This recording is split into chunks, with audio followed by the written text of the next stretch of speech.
Are you enamored by the spoils of entrepreneurship like I was? Like, are you anxious to do the work to work yourself out of the business and pass the work on to somebody else? Then this episode is for you. I remember very early on in my entrepreneurial career, just for context, like next year in 2025, I will have been in business 10 years, okay, going on a decade. So when I say early on, we're talking about many years ago. But many years ago, I was so pressed about like outsourcing, about delegating, like, because it's one of the perks and benefits of working for yourself, right? Like, you get to choose what you want to do and you get to decide who's going to do it. And so I remember very early on in my business being like, man, I can't wait to get this to somebody else. And I still get excited about that today. But one of the things I had to learn really quickly was how to make a wise decision about delegation. So if you too are enamored by the spoils of entrepreneurship and you're super anxious to pass on many tasks to other people, this episode is for you. Welcome to the Plant Protocol Live with Lisa A. Smith. I am Lisa A. Smith, plant based health and business coach. I specialize in plant based health coaching and business coaching, where I help coaches develop profitable coaching businesses. And today's episode is strictly all about delegation. Because let me tell you guys something. In so many instances, I've hired so many people over the years that the way to buy back some of my time was to delegate. And it's true. That is very true on the surface, right? However, there is a strategic and wise way to delegate, and there is an unwise way to delegate. And so, what I really had to learn was how to delegate wisely. So, if you are pressed to reap the benefits of entrepreneurship, reap the benefits of being your own boss, and really passing on a lot of tasks to other people, then you need to hear the three things that I intentionally decided to retain in my business. And it was a decision that came from real time learning. Like, it wasn't something that I was taught, but I had to practice it to know what to keep and what to pass on. And the reason this topic that we're talking about this today is because I just recently was helping a colleague out in her business. So we had a phone call last week.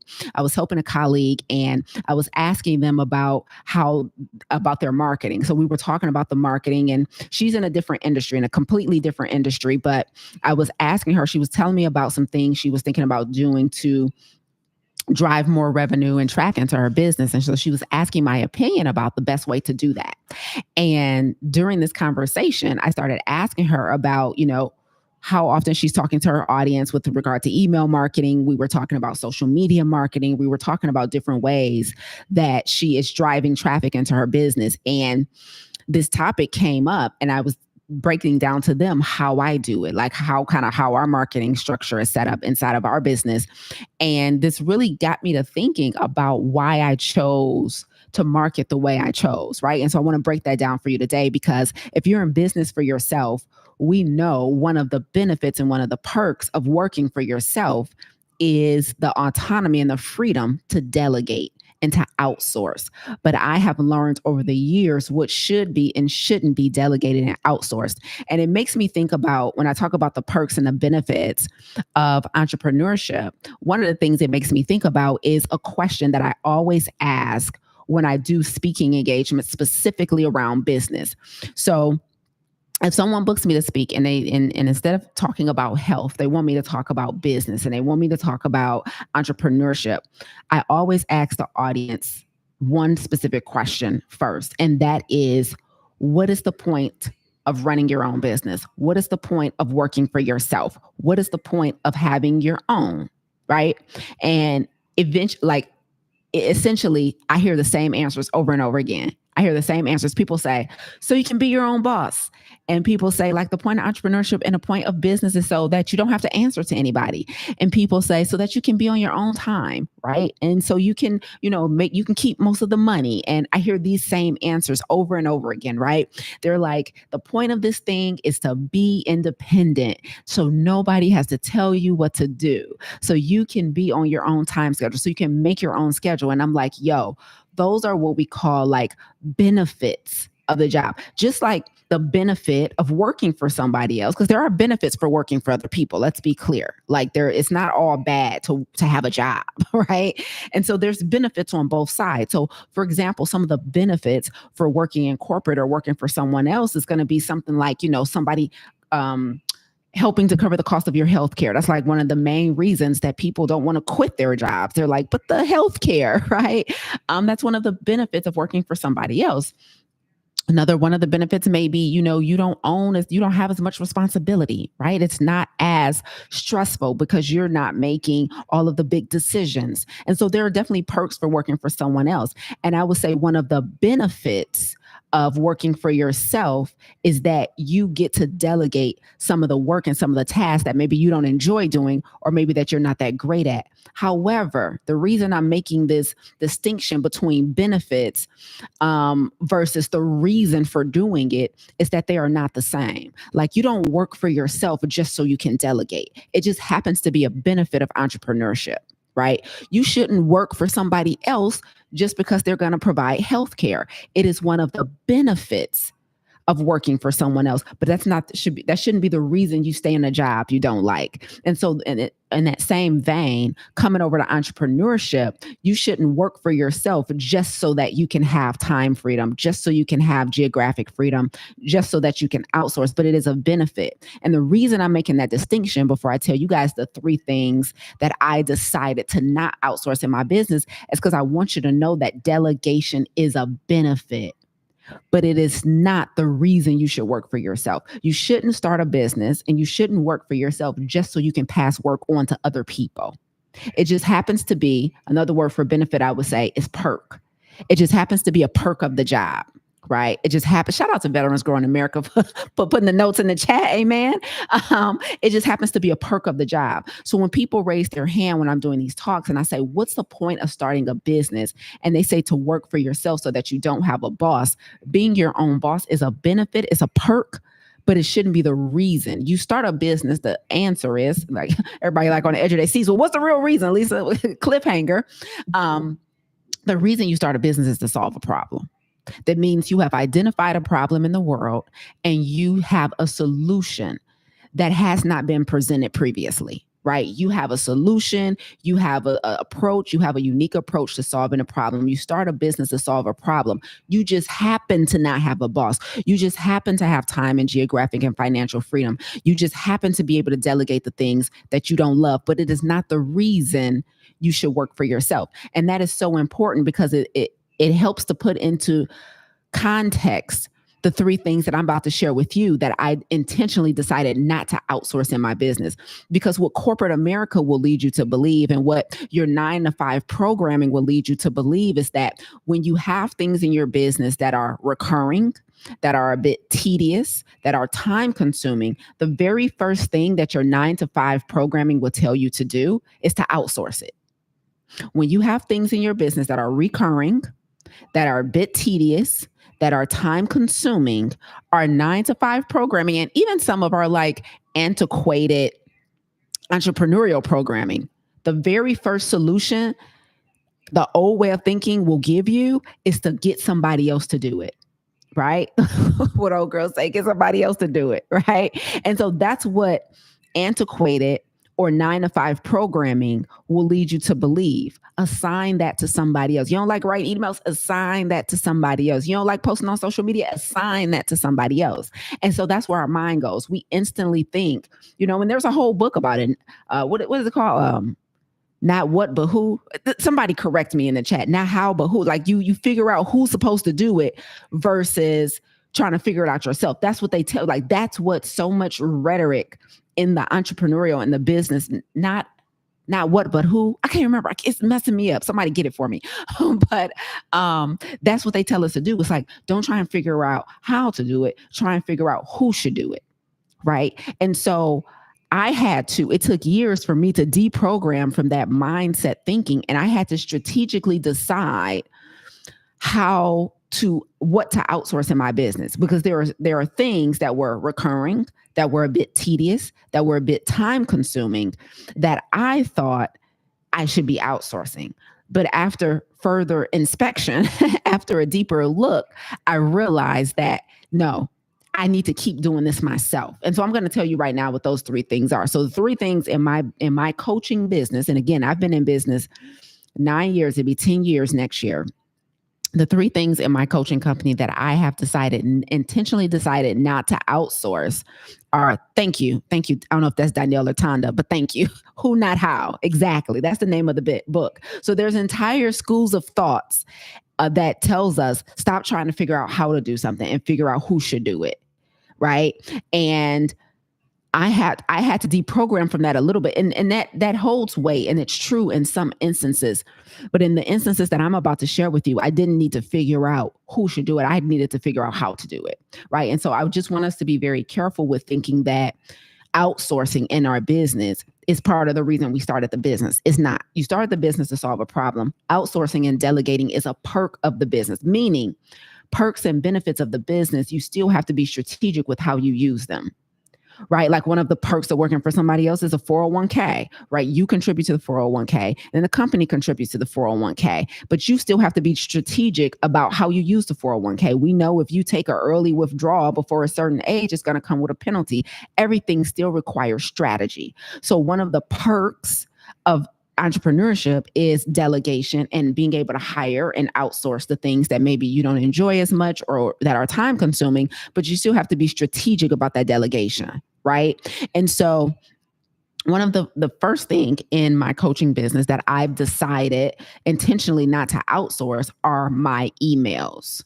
So our email list, we have thousands of people on our email list. They hear from us multiple times a week, not just one time a week, not one time a month. We don't have like a weekly or a monthly newsletter that's like a template where we just plug and play. No, my audience, thousands of people, hears from me 3 times a week. And when I say hears from me, they hear from me. They hear from Lisa, meaning I'm sitting down and writing emails, right? There was a time in my business though where I thought that this is something that needs to be outsourced, where, email marketing needs to be outsourced because it is recurring. So when something is recurring, that means it's very easy to establish a SOP for it, a standard operating procedure. And that just means like if you work at a company, that's the policy and procedure that goes into the manual. Right? So it's very easy to develop a SOP, a standard operating procedure for something that's recurring. So it's very easy for me to sit down and say, here's kind of the format of our emails. And I could technically get somebody to do it. Right? Because I've been doing it for so long, I have a format, so to speak. Right? So one is my emails. I decided that I'm not going to outsource my emails. Right? The thousands of people that hear from us multiple times a week are hearing directly from me, and I'm deciding to write those myself. The second thing in my coaching company that I decided not to outsource are our social media posts and our captions. So when it comes to social media, I decide what to post and I decide what the caption is going to be on that. Right now, do I have someone? Kiwi does help me with making some of the reels. I do have someone who does some of the editing. Like, we might pull a clip out of this video and post it on social media. Right. But the clip is me. Right. It's my original content in the clip. So I've decided not to outsource social media. And most importantly, the captions on the social media. Right. I am still writing those years into the game. I am still doing it. And let's be clear. Well, let's talk frequency. We post every day. It's not weekly. It's not when we feel like it. Like a post happens on Lisa Angel Smith Instagram, on Lisa Angel Smith Facebook every single day. So there's a post every single day, which means there has to be thought about what we're going to post and what that caption is going to say. Okay. The third thing in my coaching company that I decided intentionally not to outsource are my presentations and my slide decks. So I'm a speaker, right? So I do a lot of speaking. So in addition to teaching and coaching and podcasting, the other thing that I do quite frequently is speaking. I take stages on a regular basis, right? And so my slide decks and my talks, meaning the subject matter, the titles, the objectives and the intent of my talks, and then the slide deck that goes along with it, if I'm going to use slides in that presentation, all of that is still done by me. Now, I know specifically coaches who don't do all that themselves. Somebody else might do their slides. Somebody else might format their talks. When it comes to social media, so many companies, that's one of the first things many new entrepreneurs want to do. They're like, can I get somebody else to do my social media? I want to outsource this. I want to outsource this. Same thing with emails. I want to outsource this. I want to outsource this. I see it over and I hear about it over and over again from other entrepreneurs. And I don't think it's a problem. I'm just telling you guys why I have intentionally decided not to outsource our email marketing, our social media, or my talks and my slide decks for my talks. Now, do you guys notice any theme about all three of those things? What do all three of those things have in common? I'll tell you what they have in common. My voice. I have intentionally decided not to outsource things in my business that require my voice. Meaning, I have intentionally decided not to outsource my messaging. When you give someone else the responsibility for writing emails to your audience, when you give somebody else responsibility for posting and writing captions for your audience online, when you give someone else the responsibility for developing your slides and integral parts of your presentations, if you're a speaker, you are giving somebody the responsibility of speaking on your behalf. Me personally, I have no interest at this stage in business. And again, I'm fairly young. We're only about 10 years in. But at this stage, I still think it's exceptionally important for my audience to genuinely hear from me. I have no interest in teaching somebody how to sound like me.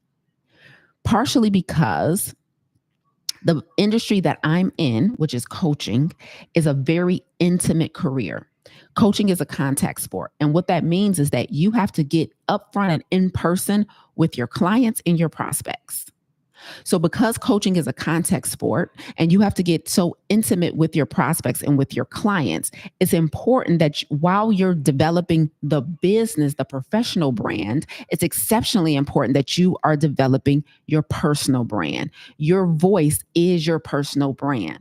When people enroll in our coaching programs at the Black Health Academy, when they enroll in Farm to Table, when they enroll in the Plant Protocol, when they enroll in our Mastermind Clarity, that is all our coaching programs. And those are all intimate programs that I've developed a curriculum for and that I'm all fully active in. So I want them to know that they're getting the brains behind the operation. But most importantly, the biggest reason why I don't outsource those three things in my business is because when it comes to coaching, when you're inviting somebody to work with you in a program, it is very important that they believe that you know them better than they know themselves, which means when I'm creating emails, when I'm creating social media posts and captions, when I'm creating presentations to speak in front of audiences, the thing that I want to hear the most often above everything else is, oh my God, you're in my head.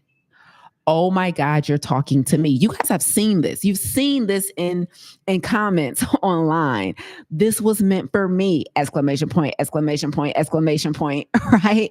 Get out of my head. Weird emoji face, right? You see this all the time. That's when I hear somebody say, you were talking to me, this was meant for me, you're in my head. I know my messaging is landing. And when my message lands, I've captured them in my ecosystem. When people feel like I understand them better than they understand themselves, or just as well as they understand themselves at the minimum, at the least, then they feel like they're talking to somebody who is relatable. That is so important in business, and that is so important in the coaching industry, that how I refuse to outsource it. It is so important to me that my audience are prospects and clients, because let's be clear. When you create content, when you create emails, you're not just creating emails and content to get new business. You're speaking to your current clients because you want your current clients to stay with you. So sometimes we look at marketing as I'm only marketing for brand new people. But please hear me closely. My current clients watch and read my content just as much as future clients do. And so I need my current clients to even know that I understand them. Sometimes I create content based on the stage of business they're in. Sometimes I create content speaking directly to current clients. Because you have to understand, you're marketing for recurring business just as much as you're marketing for new business. Somebody write that down. Messaging, emails, podcasts, captions, talks, you're marketing for recurring business as much as you're marketing for new business. And it is your voice of your behind your business is so important that it is one of the things I would encourage you to strongly consider before you outsource. So the three things in my coaching company that I've intentionally decided not to pass off to somebody else.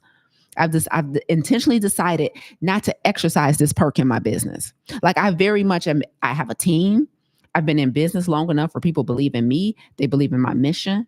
Like people have been rocking with me for years. Like I'm in a place where I technically can give this to somebody else and they will willingly take it, especially because we've been creating emails and content and stuff for so long that I also have a library, a portfolio of content that somebody can technically go study and probably grasp my voice pretty well. Where a lot of entrepreneurs go wrong is they haven't created enough in their own voice to even delegate it to somebody. Like, how do you expect anybody to even properly mimic you or sound like you when you haven't even created enough content? If you're going to outsource these three things, at least do it after you've done it for a while, where you actually have a very distinct brand voice. Some of you don't even your brand voice is not even distinct enough to delegate your email marketing, your social media marketing, your slide decks, your podcast. Like you should still be creating that stuff on your own. But I personally have decided not to outsource it because I'm not interested in teaching someone to sound like me. And you should be sounding like something. Some of us haven't even done the hard work to develop a foundational brand voice and brand identity. And you're trying to outsource social media marketing before you even know what you sound like, before you even know the essence of your own brand. Like, for example, my brand essence, if you will, is not lovey-dovey. All right. Like we don't stroke egos. We don't make you feel like it's okay. Like we over here, like, get this work. Like go eat, like put that nonsense down. Like you need to eat right. Like y'all done seen my stuff. Even when I try and be soft on Instagram, I'll be like, go eat like you got some sense today. Right. It's still gonna be some shade thrown into my, like I need, like the person who writes to me needs to know how to throw shade. You know what I'm saying? Like, and I'm not ready to outsource that because I enjoy throwing shade. Right. And so I need to make sure that my brand voice and my brand essence, right, is coming through. Like you have to have a strong brand voice, a strong brand essence. They have to know your style before they can write for you. Do not give somebody else the responsibility of talking to your audience too soon. Me, I've decided at this stage in business that I don't intend to give it away anytime soon at all. But if you are going to delegate somebody else talking to your people, at least have done the foundational work of establishing your brand voice and your brand essence. Like, because if somebody come over here doing social media or writing captions for us and they say something like, everything in moderation, guys, it's okay. You know, just like dust yourself off and try again. Like tomorrow's Monday, just start fresh. They're going to be like, who is this? Fraud alert. You feel me? Spam alert. This is a scam. Like this ain't Lisa Tonkin. She usually yell at us. Like that's not, you feel me? Like that's not it. Right. And so I'm not, Kiwi said, call FBI 100%. Like Lisa don't be giving people passes for not being excellent. Who is this talking? Lisa, I should be getting text messages, everything. Like, is somebody taking up? Have you been hacked? Like, who's talking to us right now? Right. And so I love talking to you guys, but most importantly, it is my responsibility to make sure you know that I know you better than you know yourself. And so I've intentionally decided 10 years into the game not to outsource my email marketing. I don't want anybody else writing our emails. You're going to hear from me. My emails be like, what up? It's me. What y'all doing? My email sound just like me. Like I do not, it's not all structured. We don't, like, I was just training my team on operations within this first quarter. We've been doing operations training just to make sure it's 5-star. And one of the things I told them is like, make sure, like in speaking with clients like that, we leave the corporate speak at the door. Like, don't come in here and corporate speak. Like, look at my emails. My emails is like, what up? My emails be like, get somebody else to do it. Like my emails be sassy. Okay, I'm sassy, right? Like I have the degrees. I can do the corporate speak, but that's not my preference, right? And so I'm gonna speak sassy in my emails. I'm gonna be a smart aleck and throw some shade in my Instagram captions, right? I'm gonna be looking at y'all sideways when y'all act like it's too hard to put down that sugar and that dairy and drink the water and exercise and be radically obedient. Like, I'm throwing some shade because everybody else give you permission to be mediocre. So I'm gonna come in and give you permission to be excellent, right? And so I'm not interested in outsourcing that, right? And so those things, I don't want to teach somebody else my brand voice. And the best content is always created by acknowledging both the beliefs and the limiting beliefs of the people you're talking to. And so another reason why I'm deciding not to outsource these three things is because I'm the one for the past 10 years. I'm the primary one who's been literally talking to our clients and our prospects. Like, all of our coaching programs are application based. So they require application and they require a suitability interview. So do you know where I get all of our content from? Like, do you know where I get this live that I'm doing right now? Like, why did I come on here and decide to talk about what I am and I am not outsourcing? Because I just had a conversation with somebody about it. And I'm like, oh, this is relevant. Other business owners need to hear this. Like, I would have never came up with this topic on my own. All of my content comes from working in my business. I do suitability interviews with prospects. I read the applications of our prospects. And most importantly, I'm fully active in all three of our coaching programs. So I'm with my clients on a regular cadence. I know exactly what they're thinking. I know exactly what they're believing and what they're not believing. So that makes it almost seamless and easy for me to come back and write an email. It makes it easy for me to come back and create a live on YouTube every Monday morning. It makes it easy for me to come back and write a caption because I'm in your head, because I'm in your face. And so it makes it so easy to create good content because I've already had the direct conversation. So if I was to outsource this responsibility to somebody else just because it's a perk of entrepreneurship and I don't want to do it in my business anymore because it takes up time, which is a irresponsible way of making decisions in your business, right? Like, what's a better time spent than spending it with the people who you want to buy from you or people that have already bought from you? There's no better time spent. Me being on here with you guys right now is the best time spent. Like, why would I give away this? Right? Talking to the reason I'm in business, right? Like, be careful what you outsource. Like, why would I not want to spend time talking to the people, the reason I'm in business? I don't want to outsource this. Like, I want you guys to know this is Lisa's voice. This is Lisa's idea. This is like, it's really me. And I just think we think because we can, we should. We think because we can delegate, because we can't outsource this, we should. You shouldn't. And so the business owner that I was telling you guys about earlier, that I was talking to the other day, she has a couple thousand people on her email list and she's not doing email marketing. I'm like, why are you not talking to your people? Like, you got to start talking. They're the reason you're here. Like, they've gifted you with their email, which somebody giving you their email is giving you permission. They've gifted you with permission to talk to them. You got to start talking to them, and nobody else should be writing that for you. You should be writing that, right? And so it is so important that you guys use wisdom when you're making decisions in your business about what should and shouldn't be outsourced and delegated. I'm the talent. I'm the gift, right? And it's not just me. Like, what I create can live without me. But what I'm saying is, because I'm in the coaching industry specifically, I've specifically coached literally hundreds of people in the last decade, probably thousands, honestly, in the last decade. And therefore, I know exactly what they're thinking. I know exactly what they believe, and I know exactly what their limiting beliefs are. And all I do so that I can hear you guys say, oh my God, you're in my head. Oh my God, you're talking to me. All I do is take everything you guys tell me privately and make content about it. That's exactly what we teach our coaches to do in the plant protocol. They'd be like, Lisa, I don't know what to post. I don't know what to talk about. I'm like, here's a whole template for you. All you have to do is take the objections and the limiting beliefs that people are expressing to you privately and make public content about it. That's it. You don't reveal the identity of anybody. You don't intrude or invade in anybody's privacy. But I can almost guarantee you, if somebody's privately thinking something, there's 10 other people who are thinking the exact same thing. That's what you should be talking about. It's that simple, It's that simple, right? And so the goal is to get so good that your prospects and your current clients believe that you're talking directly to them. And 9 times out of 10, you are, because they've expressed something to you privately, and you're going to go on and share your perspective on that publicly. It doesn't mean your perspective is right or wrong. Like, for example, I had a conversation with this business owner the other day who, up until this point, had either been delegating, messaging to their audience or not doing it at all.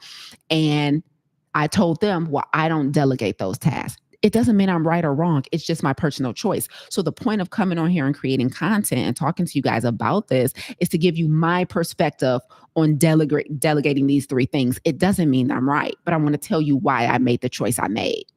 And that's the exact same thing that I need you guys to. I want us as entrepreneurs and as business owners to become more wise and use more wisdom when we're when we're exercising the perks of our business.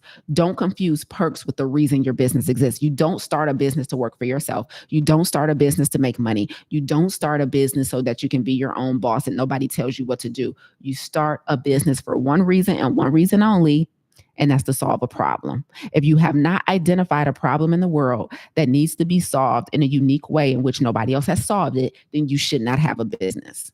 You only start a business to solve a problem. You do not start a business just so you can take a whole bunch of tasks and assign them to somebody else. Be careful how you exercise the perks in your business as an entrepreneur. Because I too was coming from the corporate space, and I too was listening to like business experts and everything early on. And I really thought, like, if something happens repeatedly and often and takes up time, I should give it to somebody else. Not true. We send out a minimum of 3 emails a week. We post on social media every single day, and I'm booked to speak all the time. I have to speak in 2 days. On Thursday night, I'm speaking for a church out of New York, right? And they heard me speak last month. And they were in the audience when I spoke last month, and they reached out to me and they're like, we want you to do for us exactly what you did for that company, for that organization. Can you come do the exact same thing for us? I'm like, absolutely I can, because the slide's already done.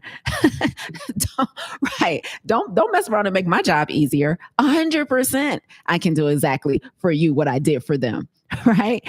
But the reason what I did for the first organization landed so beautifully is because it was all my ideation. I took the time to get to know the audience through the organizer. I'm like, what do your people need? Kind of give me a gist of what they're struggling with. And we had a nice little conversation via Zoom. And I was able to put together a fire presentation for them.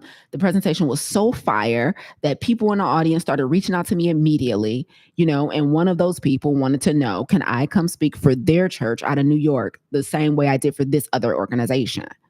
Your own messaging and your own voice will land you way more opportunities than you just outsourcing this stuff.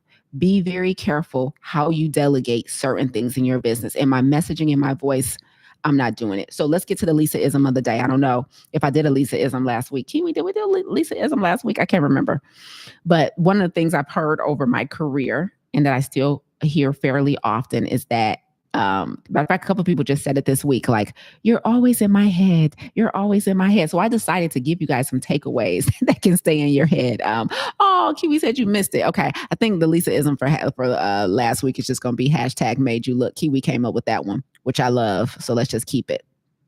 Okay. So I think for this week, what I want to say, first thing I want to say is, don't be in such a hurry to do less that you compromise your personal and professional brand.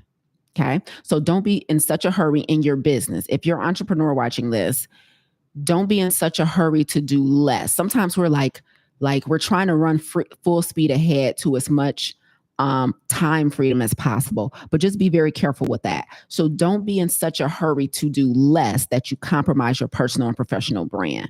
Like, you have to earn the right to do less. You have to earn the right to do less. Like, when you're establishing your brand voice and establishing who your client is and getting to know your client, it's extremely important that you do more before you get to do less, which means you have to create more content. You have to talk to your people more. You have to have way more private conversations. You need to coach more people. You need to get more clients. You need to have a plethora. You have to go through a plethora of iterations of your offer before your voice is solid in your company. So just be very careful with trying to do less.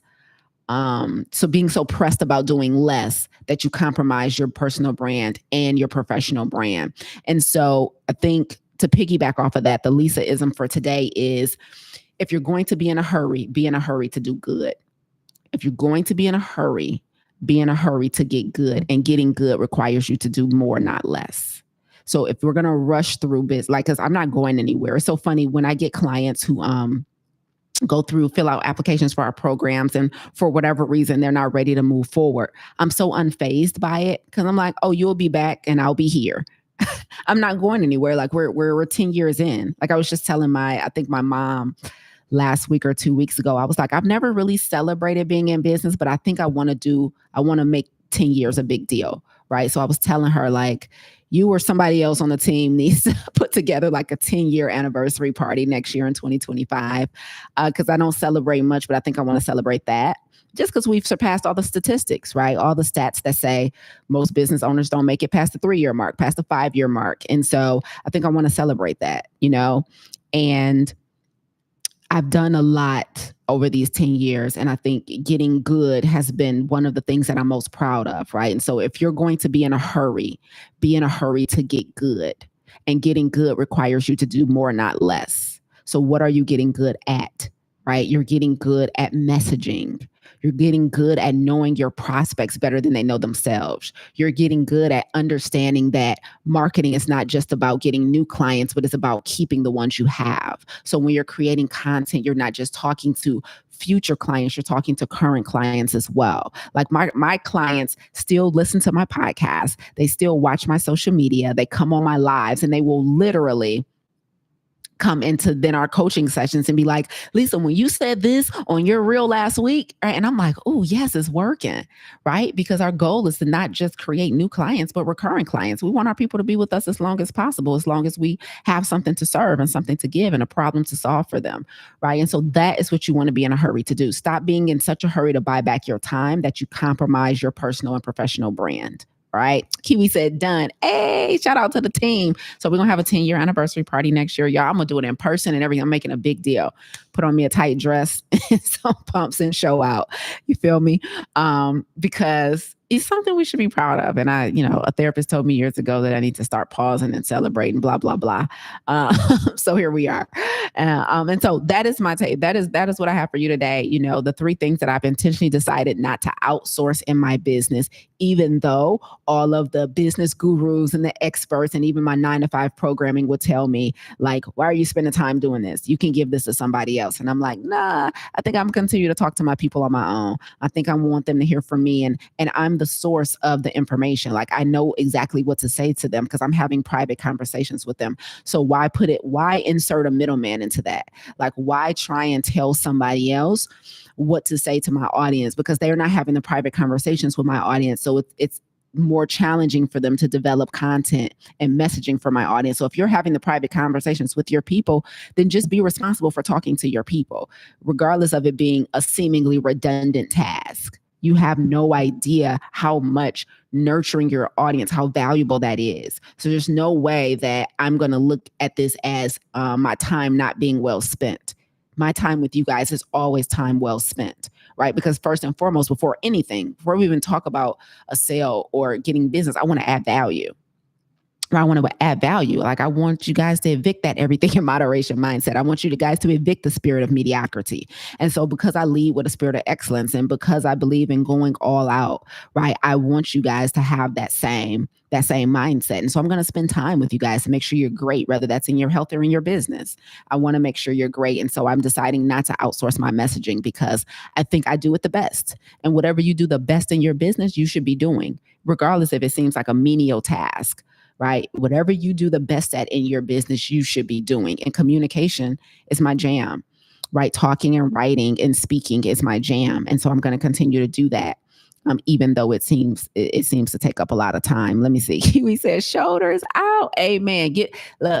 Put that on the to-do list. Find Lisa a shoulderless dress for 2025 for the 10-year Annie. You feel me? Absolutely. They'll be super sassy. and loving every minute of it. So I hope this was helpful for the entrepreneurs in the room who have been kind of enamored by entrepreneurship and super pressed to have a team and super pressed to get somebody else to do it. Right? We need to insert that little clip in here, Kiwi, where that lady be like, get somebody else to do it, right? But for those of you who have been super pressed to get somebody else to do it, I'm not saying I'm right about deciding what to keep in my business, but what I am saying is that I want you to use wisdom when you are deciding what to delegate, as opposed to delegating for delegation's sake. Like, make sure you're not delegating because you're lazy. Okay. Make sure you're not delegating because you're lazy, right? But make sure you're really thinking about, like, what am I passing on, right? I'm giving somebody else the responsibility to talk to and nurture my people. Do I have full faith that they're able to do that and retain my audience? Do I have full faith that my people will come back next week and listen to the next episode, come back to my next talk, read my next social media post, open my next email? Like, if I'm going to outsource my voice and my messaging, do I have full faith that the person I'm giving it to, right, can get the same results or better that I've been able to get when I was speaking in first person? Okay, so just use more wisdom when you guys are delegating. That's all I have for you guys today. What was the Lisa-ism? If you're going to be in a hurry, be in a hurry to get good. Okay, and getting good requires you to do more and not less. Yay. I hope this was helpful, guys. If it was super helpful, I would love if you would do me a favor. So, I'm super new to YouTube. Kiwi has me on a strong IG and Facebook restriction, so I can't go live over there anymore. Right. So, because I've outsourced me becoming a public figure to somebody else. And so I have to listen to her instruction.